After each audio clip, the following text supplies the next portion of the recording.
Hi, I'm Curtis Knight, and this mini clip is about your final dance of the evening. On your wedding day, your final dance of the evening is possibly as important or even more important than your first dance as husband and wife. So if you're trying to figure out what your first dance is, and there are two and you can't figure out which is which, use one for first dance and one for final dance of the evening. Now, when it's time for your final dance of the evening, that's usually at quarter of our stop time. So if you say, my wedding reception is 7 p.m. to 12 midnight, quarter of 12, I'm going to come to you and I'll stand just out of your periphery, your vision, over to one side or the other, and I simply wait until you see me there. I don't grab your arm, I don't tug you, I don't tap on your shoulder. I wait for you to see me and look in my direction. And then, once you've recognized me, I will say, if you are comfortably ready, we can do your final dance of the evening right now. And then I wait, because sometimes the bride and groom will want to go into overtime and they'll say, is it time to go already? We're just getting started. This is an important decision that you make. Most normal people can last 5 hours at a wedding celebration if part of that 5 hours is, first hour is cocktails, next hour and a half is dinner, and the following 2.5 hours is dancing and chaos and fun. So at quarter of 12, usually the right decision is do your final dance and throw your guests out. Ask them to leave. No, you don't ask them to leave. But it is time for your final dance, usually at quarter till 5 hours. So when I ask you that question, sometimes the bride and groom will say, well, what do you think? Should we keep on going? And there are options that you have. You've invited probably people of varying ages, and a lot of them, the aunts, the uncles, the grandparents, the older folks, have a difficult time staying in their seats for hours and hours and hours. They'll get on the dance floor and dance for a few songs, and then they get tired. So they're going to go sit down, and at quarter of, let's say 7 to 12 is your reception. At quarter of 12, they are absolutely ready to go home and sit in their big comfortable chairs in their sweatpants with their remote control changing the channels on their TV. So if you want to extend and the place that you're having your celebration says if you'd like to go for overtime, you certainly may, you might want to factor in the older folks in your decision.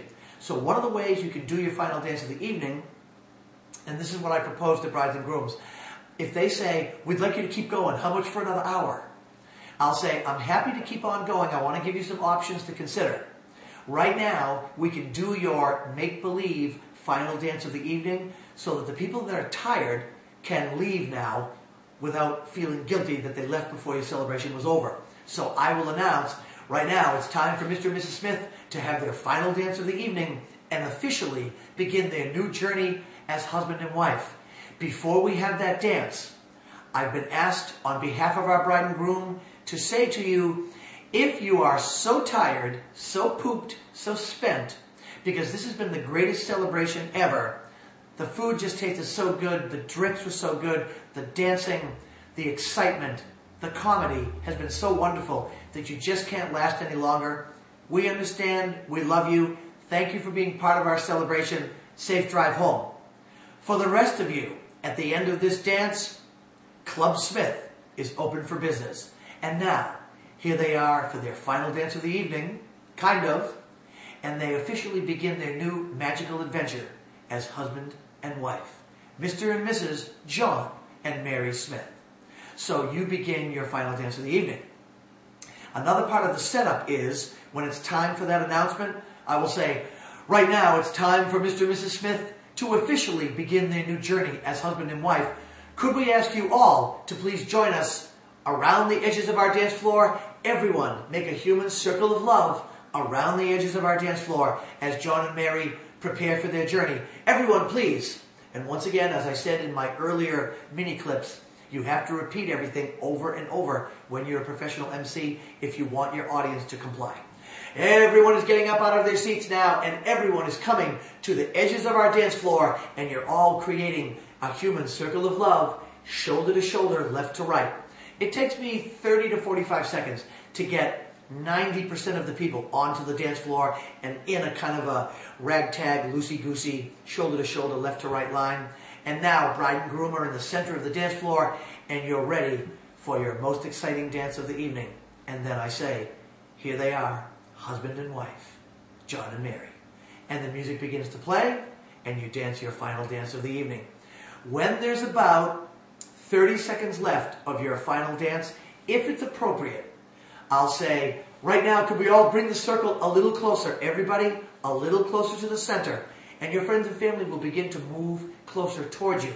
But they never know exactly what they're supposed to do. They just know move closer. So they'll take a couple of steps. And then I'll wait till there's 15 seconds left and I'll say, let's move that circle in a lot closer, everyone. So then they'll all move even closer. So now they're very, very close to you. And then the song will finally fade out completely. And I'll say, John and Mary, it all begins right now. Let's give them a big group hug, everybody. Mr. and Mrs. John and Mary Smith. And then everyone begins to hug you and kiss you and shake your hands. And then I play about 10 to 12 minutes of outro music. We call it feel-good music. So sometimes it's The Lion Sleeps Tonight. Sometimes it's Friends in Low Places. Sometimes we go with Don't Stop Believing from Journey. But something that makes people want to sing along while they're giving you hugs and kisses. And that's an example of a final dance.